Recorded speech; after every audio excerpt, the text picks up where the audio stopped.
అవని ప్రణతి దగ్గరికి వచ్చి, "ఇక నుండి నువ్వు నీ జీవితంలో సంతోషంగా ఉండాలని నేను కోరుకుంటున్నాను. ఇక నుండి నువ్వు నీ జీవితంలో చాలా ఆనందంగా గడపాలని కోరుకుంటున్నాను" అని చెప్పేసైతే అంటూ ఉంటుంది. ఆ మాటలు వినగానే అక్కడ ఉన్న ప్రణతి అయితే చాలా సంతోషిస్తూ ఉంటుంది.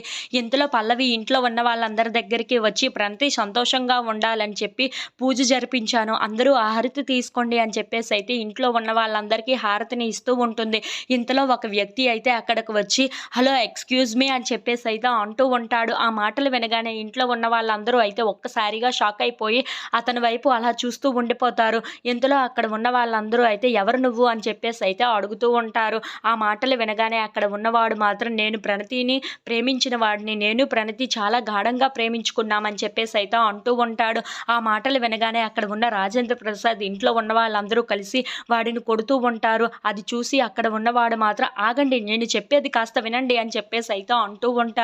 ఆ మాటలు వినగానే అక్కడ ఉన్న అక్షయ్ అయితే, "ఏం చెప్పాలనుకుంటున్నావు నువ్వు?